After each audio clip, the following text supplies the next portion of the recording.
We'll take some of the questions that you have sent.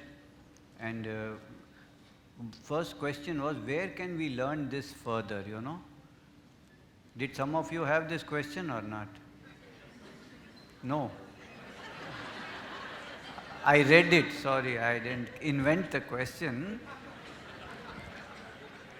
So I can only point to a few sources because I have written book on mollusk and reptiles. Mahesh Gandhi has written his own ideas of the different kingdoms. Massimo has books on spiders and other groups. But I think Vital Quest has really all the information on all of these things. That is the most comprehensive place that you can find. This is what I know I'm sharing with you. Another day, in a day-to-day practice, how many patients go to the sensation level?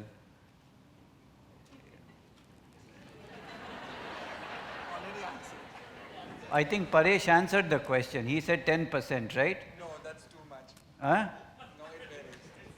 There's no fixed number. Would you like to say something? Best is Shekhar should answer. Shekhar, you should answer. In Shekhar, it is nearly 100%. They just look at him and start. So how do you?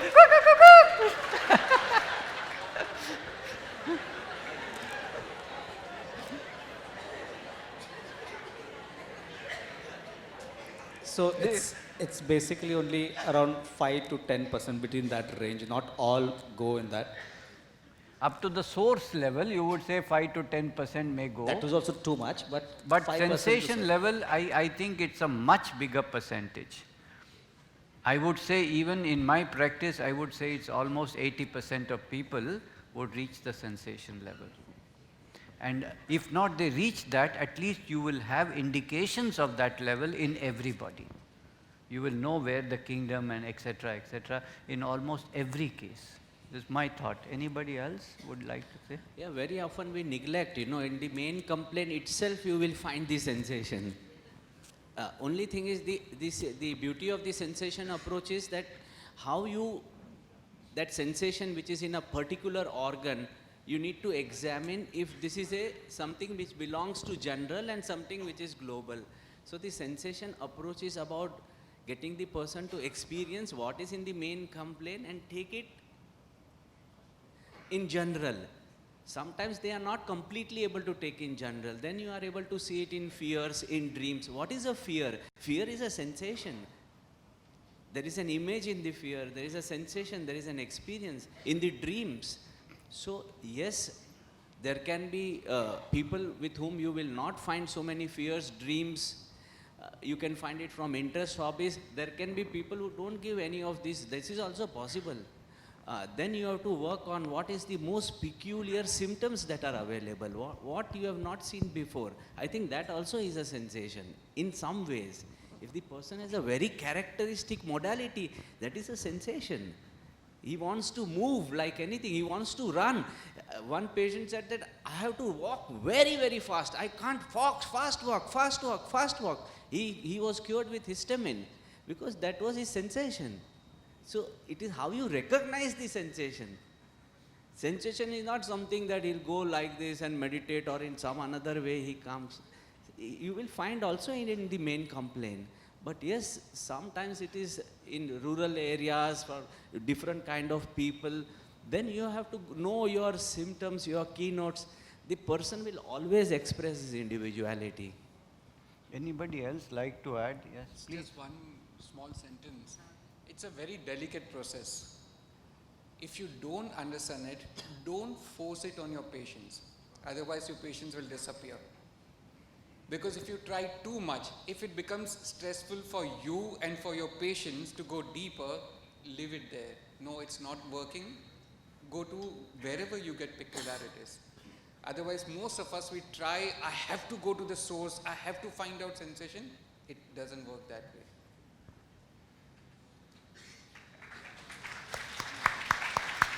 I know some homeopath who says to the patient, come here, and they go on the internet and they show them all the animals And they say, what do you feel like in this? Can you identify yourself? It's actually done. I'm not even joking. So we don't do that, and we are not recommending this process. And there is an opposite, that the homeopath keeps asking so much about hand gestures that one of my patient was told कि जयेश शाह के पास जाएगा तो हाथ खीसे में रखना, बाहर नहीं निकालना, नहीं तो वाट लगेगी तेरी. Keep your hand in your pocket, his patient was told. Okay, let's go to the next one. But what is the rationale of prescribing on the energy of the patient and the related source, especially without the proving of a remedy? So, I mean, I can quickly answer and say that proving is one way of getting information about the remedy, but the source information is another way of getting. Most of the time they are together, they are correlated. When the proving happens, you will find all this, I was reading, for example, in ELAPSE, I was reading a symptom, dreams of walking crisscross. Can you imagine this? That he dreams of walking like this. Where is it coming from? In sepia, you have the symptom, dreams of swimming backwards. Where is this coming from? So, we find that it is very interrelated, and sometimes when the patient, for example, Shekhar's case, gives you the exact qualities of the source and you don't find any other remedy close enough, it is worth to prescribe on that also, because that is the most peculiar thing in the case. Rather than saying he is disappointment in love, I will give Ignatia.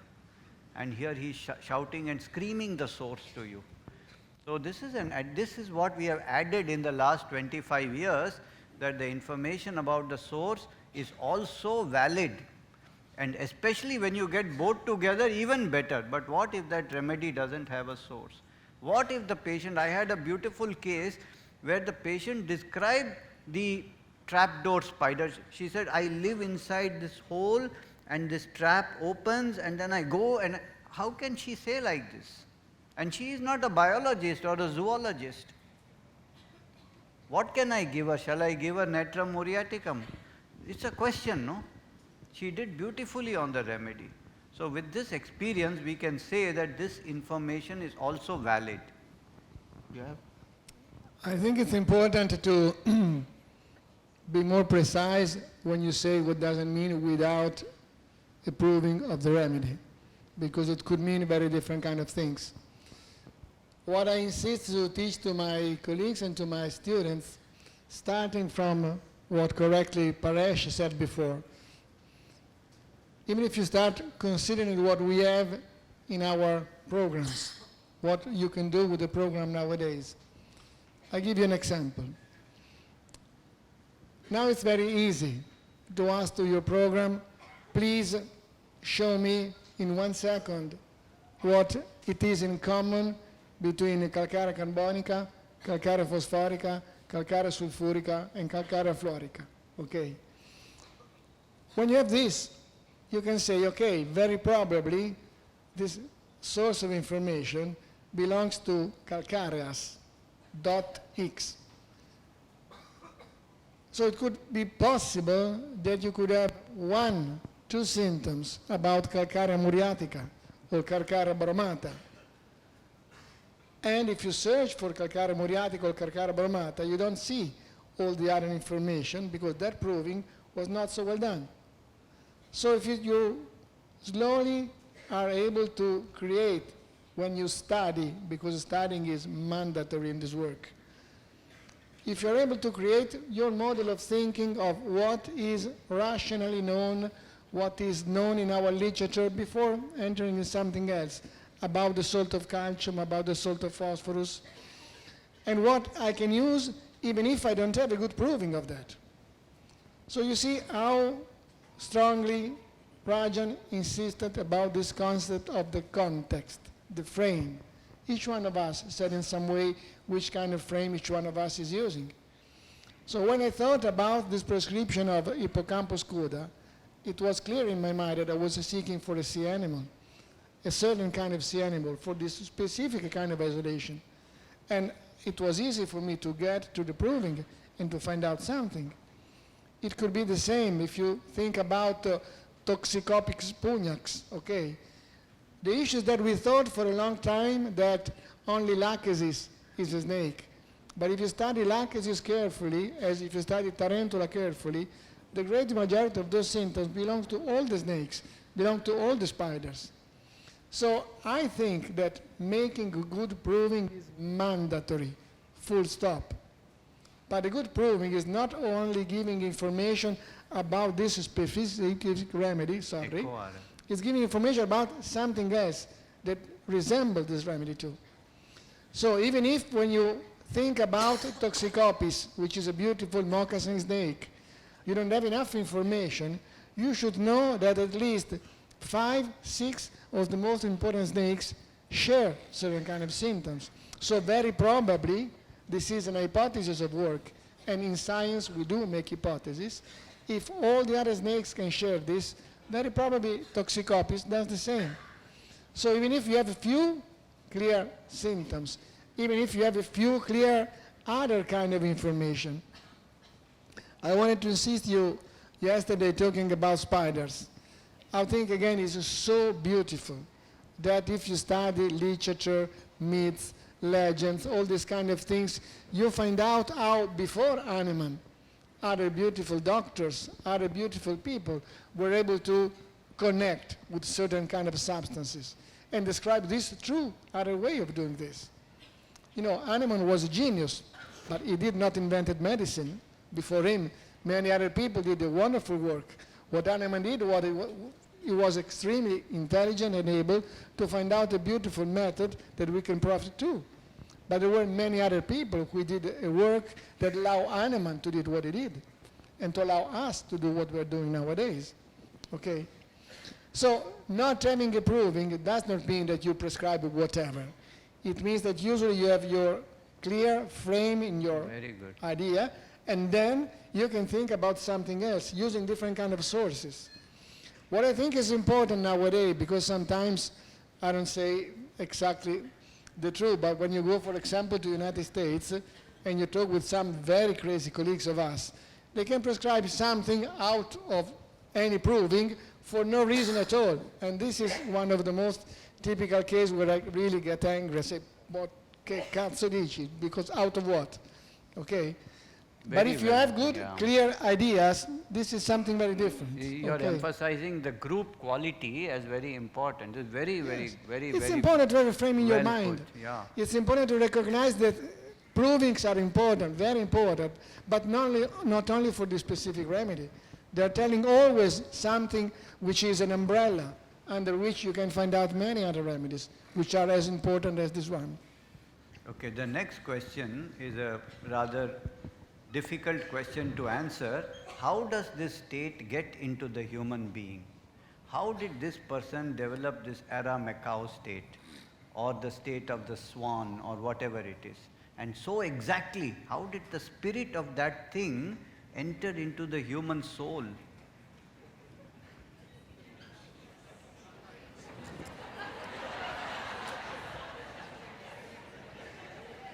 You have an answer? Yes. Whoa, okay, why not? Okay. Sometimes when you don't have a good answer, it's because this is not a good question. Sorry. I explain you what I mean with that. Are you really sure that something of the swan is entering in that patient? So from where the swan get what is in the swan? I think that the swan is just a representation of something else that we can call archetypes or whatever you want, where the swan is a kind of incarnation of this, and we use the swan as a representation of that.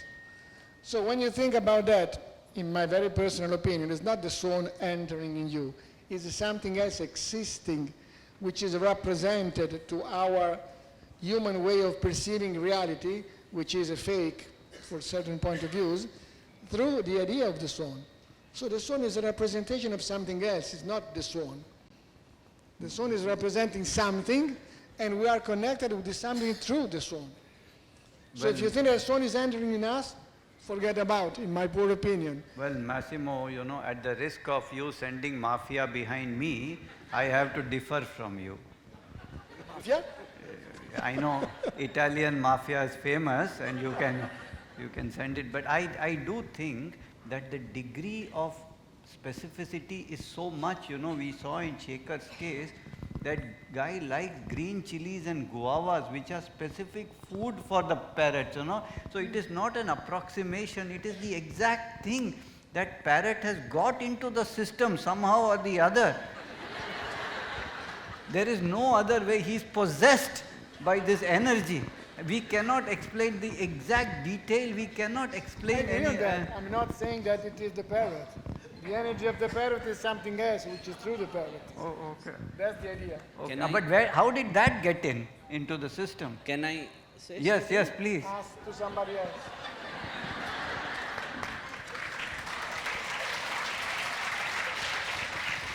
See, I want to truly share with you what my journey has been, and it's not a better opportunity with all my dearest colleagues here.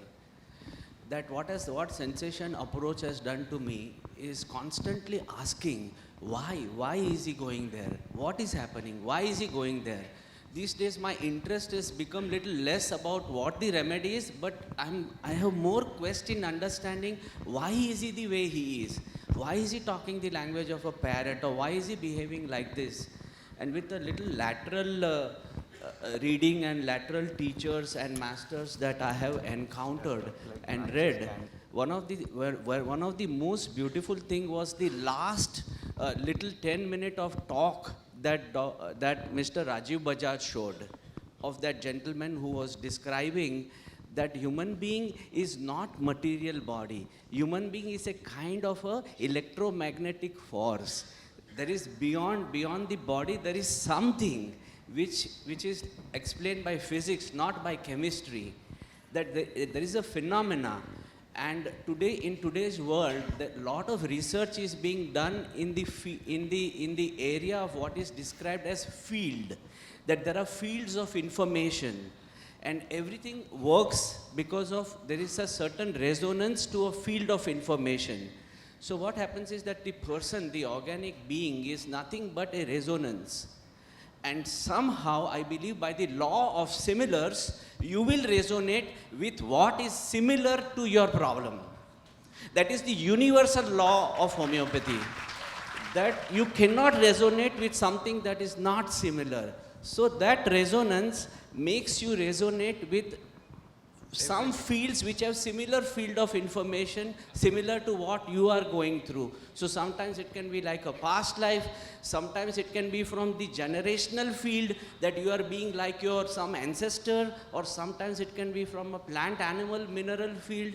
So that resonance to the similar is also a kind of an unconditional loyalty to that field, that somehow you automatically start resonating with what is similar. And many times, like in Shekhar's case, and I've seen in my own cases, when I see people get well by just doing one journey, even if it was not homeopathic, even if it was not non-human specific, just the resonance to something that is similar is a phenomena. That is why homeopathy works, that whenever you give a remedy, the person resonates with it, and if it is similar, it helps. In the same way, in the case-taking process, the person will resonate with what is similar. This is the way I understood, and it comes out of some unconscious loyalty also. I can't describe it in this moment, but I clearly understand in case after case, the human consciousness has this tendency.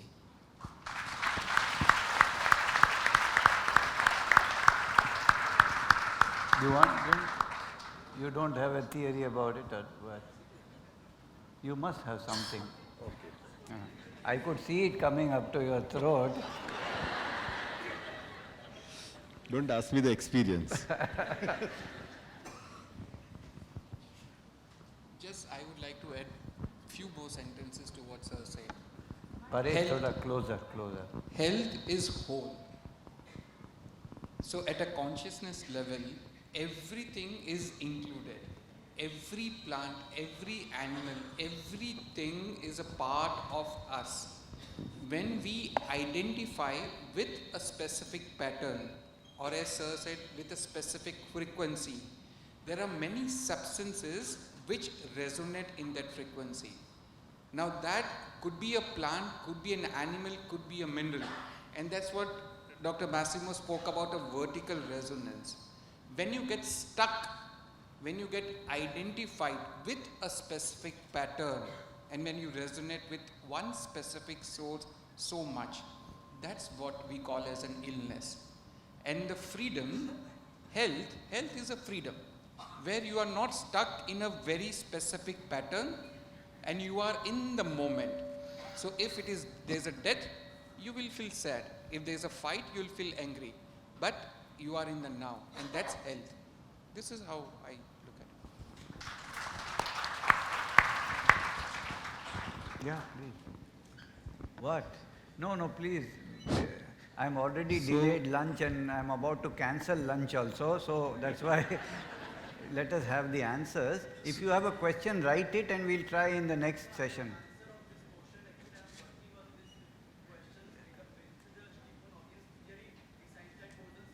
No, please write it and give it to us, whatever your question or comment, and we'll consider after the break. Otherwise, we'll interrupt the flow. Just this idea of sickness with the inner song. This is what was the second half, why are we sick? So I don't think that the inner song is only sickness. If I am a plant, maybe also it makes me creative, and I can manifest something in my life which gives me a sense of fulfillment. I can be a very good artist, and it gives me, I'm contributing to this world which somehow, for whatever reason, universe, we see it wants to continue. We see everything that propagates life is pleasurable, like food is pleasurable, sex is pleasurable. So whatever be the reason or whatever might be the fact, but this world has to continue. That is why we are all different, and we are all participating in a very different way. And this is something our inner song is also a gift. So I would not call it as a sickness. But along with that also comes some lessons. Because if I am a plant and I am very creative, but I am also very sensitive. So all of us are struggling. Somebody feels, why am I so jealous? Why am I so angry? Why am I so miserly? And we are all struggling with this. And for that part which we are not resonating or not happy with, we are trying to work. And the only way we can work with it is by going into a spiritual realm. I cannot go out of my jealousy unless I become more spiritual and look at it. So we are all making two journeys here. One is the worldly journey, material journey, and one is the spiritual journey. And both are helped by that inner song. And this inner song is very much essential to bring it to my perspective for our evolution.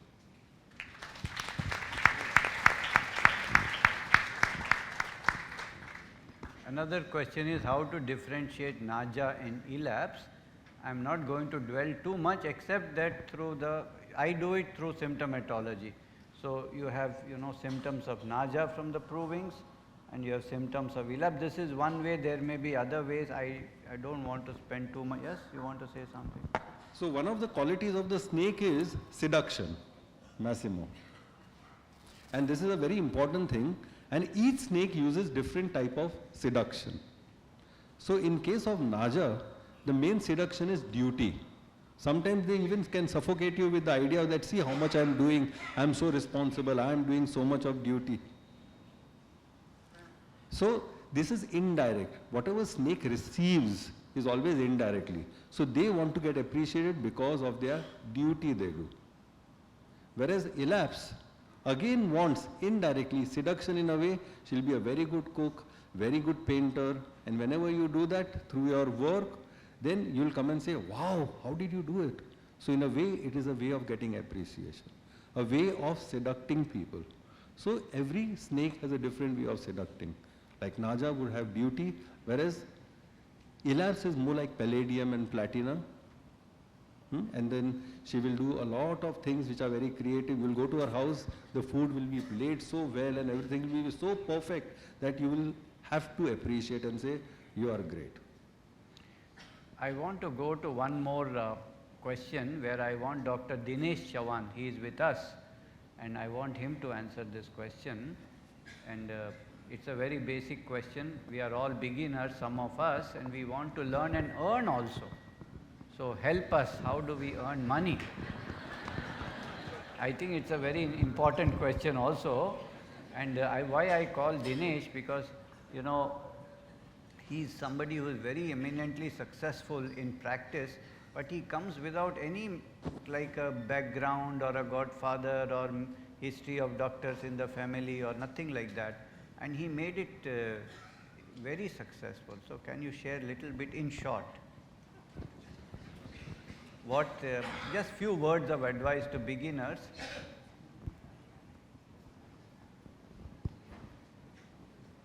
I remember one thing when me, sir, and Rajiv Bajaj were standing many years back when you introduced us to him. And Rajiv Bajaj said that we produce MBA and you all, homeopaths. It's the same, we have institute. And the difference is, he said, when a MBA come to me and we are taking an interview, we ask them what you need, and they say 25 lakhs, a car, and a bungalow. And we say 24 lakhs we are giving you. And then he would take his file and says, "Sir, thank you, I'll come back." And say, "See, you homeopath invest 2 hours with a person who is never going to come back and never come to you earlier. That unique, you bring out individuality and holistic part of him in every stage of his life, every situation of his life, common in his dreams, in his illness. And that uniqueness you bring out and then give medicine, and you have to ask him money. And you are asking. You want to say 1,000, but your heart, you go 800. And then the guy looks at you and says, 800? You think it's too much. Then he says, no, 600. So then he said that belief you all should have, that we all are using this individualization, holism, and matching our profession, our interest, hobbies, everything to this. Ask for that money. If you have developed yourself, ask that money. And then he said, it depends, And then he told us that, how much homeopath asks? 1 rupee to, there's a homeopath who charges around 5,000, USD per case. It all depends upon, that how much you believe in yourself, and then ask for that professional value.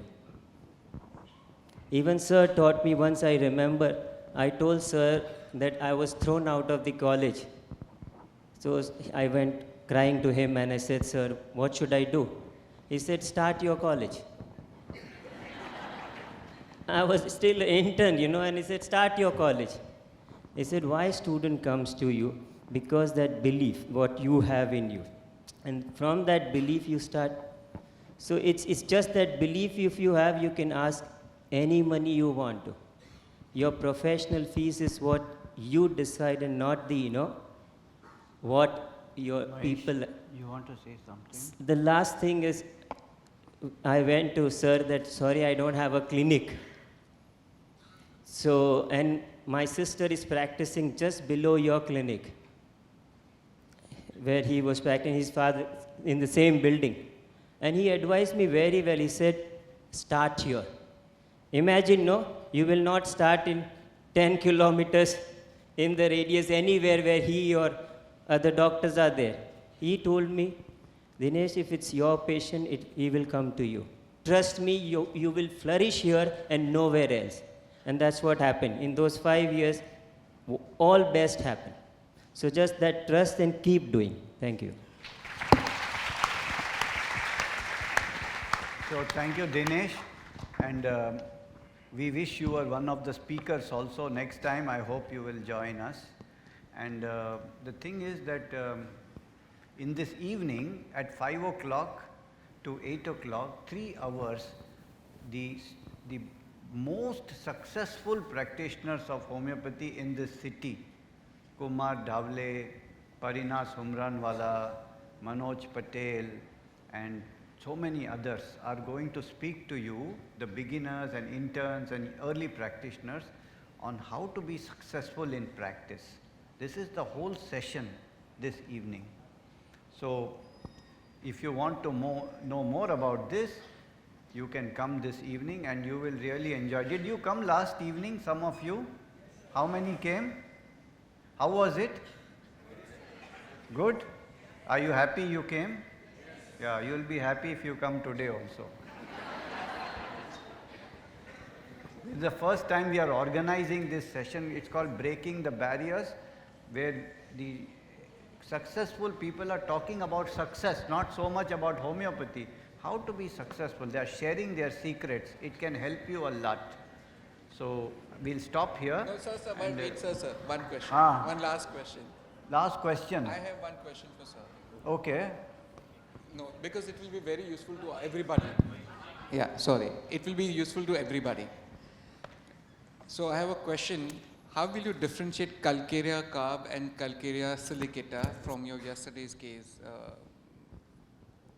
Mytilus? This is very interesting because this is like asking me, how did you learn to differentiate lachesis from Crotalus horridus, or lachesis from Crotalus cascavella, or lachesis from any other snake remedy? Initially, you will find that there is one remedy in the Materia Medica which is very clearly expressed. So you will, most snake cases, you will prescribe lachesis in my early years of practice, yes or no? As you grow, then you start differentiating. In the same way, there are cases which will look like Calcarea, but you realize that Calcarea also, calcium is a source from many places, and muscles are the main source for Calcarea. Now, second thing is, if it's a pure Calcarea, it will be only about how I can provide. The function and the role is very important. But what you see in Mytilus, what I perceived was such a kind of anxious nervousness which was felt like a tremendous survival threat, you know. And his feeling of feeling displaced, that, you know, I have to hold myself, otherwise I'll be displaced. Now, this part is what doesn't fit into Calcarea. Everything else fits into Calcarea. So I have to look for a Calcarea which has this displaced feeling and needs to be held. Otherwise, my survival is in danger. Then I will look elsewhere. What is like Calcarea, but also has this. That's the way you increase your frontiers. What is like Calcarea, but it is buffeted here and there and is looking to cement itself. This is like oyster.